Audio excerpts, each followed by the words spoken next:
Bonsoir. Vous connaissez peut-être l'histoire de Prothée. Prothée, c'est le fils de Poséidon. Il a les gardes des troupeaux de son père. C'est un berger de la mer, en quelque sorte. Une des particularités de Prothée, c'est qu'il connaît l'avenir. Mais il ne le révèle pas facilement. En fait, il préfère prendre toutes sortes de formes avant de dire ce qu'il sait. Dans l'Odyssée, lorsque Ménélas vient interroger Prothée, Prothée essaie de lui échapper et se métamorphose tour à tour en lion, en panthère, en sanglier. D'où l'origine du terme protéiforme. 2500 ans plus tard, les neurosciences nous expliquent que finalement, nous sommes tous Prothée. Nous avons tous la capacité de nous métamorphoser, de nous approprier différentes images de nous-mêmes. Comme en témoigne cette expérience pionnière en neurosciences qui a démontré qu'il était possible, figurez-vous, d'avoir l'illusion d'avoir une main en caoutchouc. Imaginez-vous en train de faire l'expérience. Vous êtes assis à une table et le chercheur a placé à côté de votre bras un faux bras en caoutchouc. Bien évidemment, des deux bras, le seul que vous puissiez voir est le faux. Et le chercheur se met à stimuler de façon synchrone et le vrai bras et le faux bras. Eh bien, à un moment donné, vous aurez tendance à vous approprier ce faux membre. Vous aurez tendance à penser qu'il est le vôtre parce que vous l'aurez incorporé dans le schéma mental qui, dans votre cerveau, régit votre représentation du corps. Parce que finalement, ce schéma mental est malléable et peut se métamorphoser. Bien sûr, depuis quelques années déjà, la façon la plus facile d'avoir accès à ce type d'illusion, c'est de se plonger dans le corps d'un avatar, en réalité virtuelle. L'immersion dans le corps virtuel d'un autre permet d'opérer ce qu'on appelle un transfert de corps. L'illusion que nous avons à présent, le corps d'autrui. Et avec ce corps, toute une série d'attributs, de perceptions et même de comportements. C'est ce que la communauté scientifique a baptisé l'effet Prothée. La première fois que je me suis sentie Prothée, c'était en 2015, lorsque j'ai testé The Machine to Be Another du Be Another Lab. C'est un dispositif très beau, très élégant, qui permet à deux étrangers d'échanger littéralement de regards, de se mettre dans la peau d'un autre. C'est là que j'ai eu un déclic.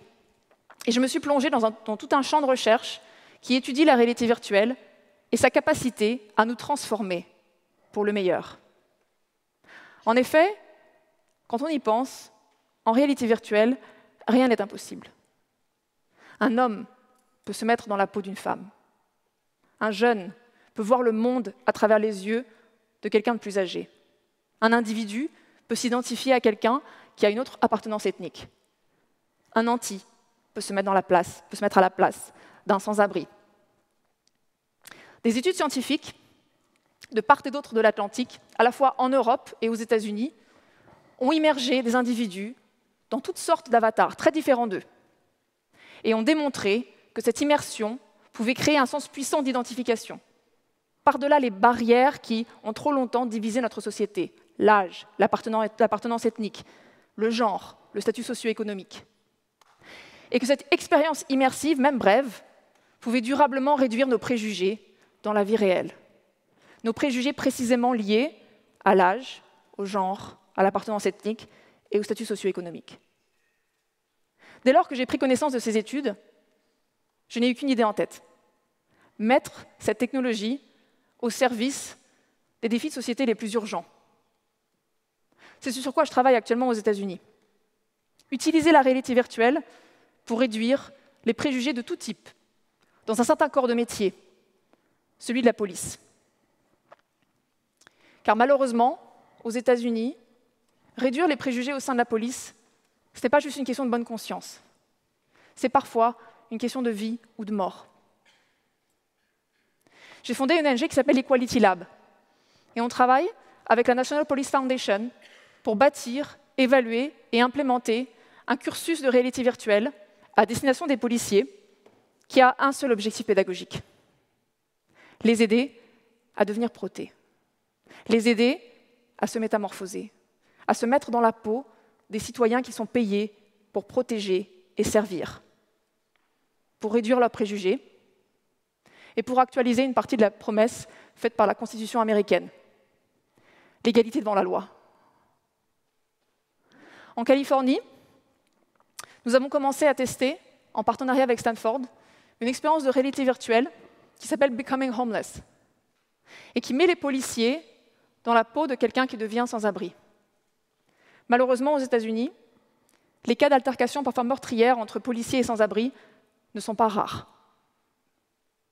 L'expérience est interactive et commence avec le policier qui est dans son appartement virtuel et le propriétaire tambourine à la porte. Il n'a pas payé son loyer. Et là, le policier se retrouve face à un dilemme.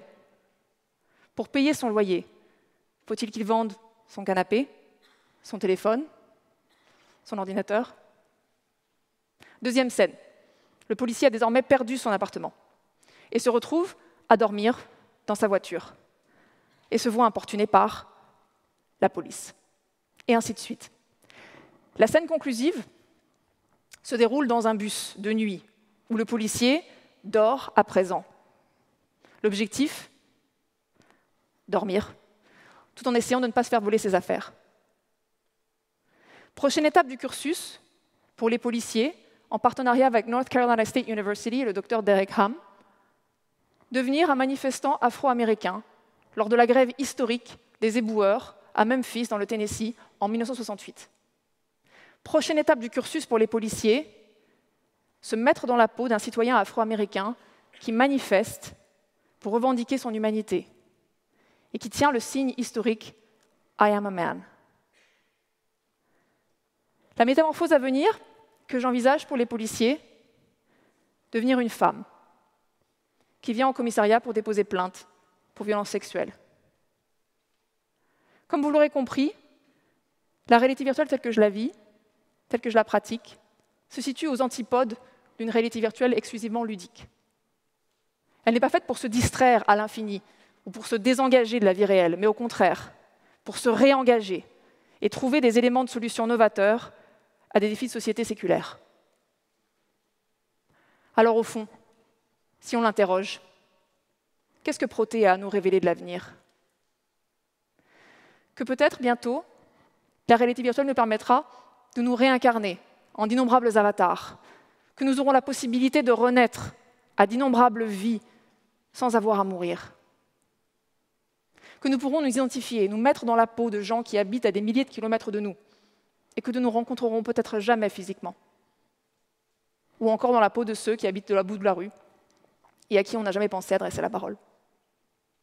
Que nous pourrons bientôt utiliser la réalité virtuelle pour hacker nos propres préjugés. Une entité protéiforme, c'est peut-être aussi l'un des remèdes au repli identitaire. C'est une entité qui n'est pas rigide, mais qui est fluide, qui n'est pas monolithique, mais qui est plurielle. Dans une entité protéiforme, ce qui compte finalement, ce n'est pas tant ce que nous sommes, que ce en quoi nous décidons de nous métamorphoser. Et vous, qu'est-ce que vous voudrez faire plus tard, quand vous serez proté? Je vous remercie.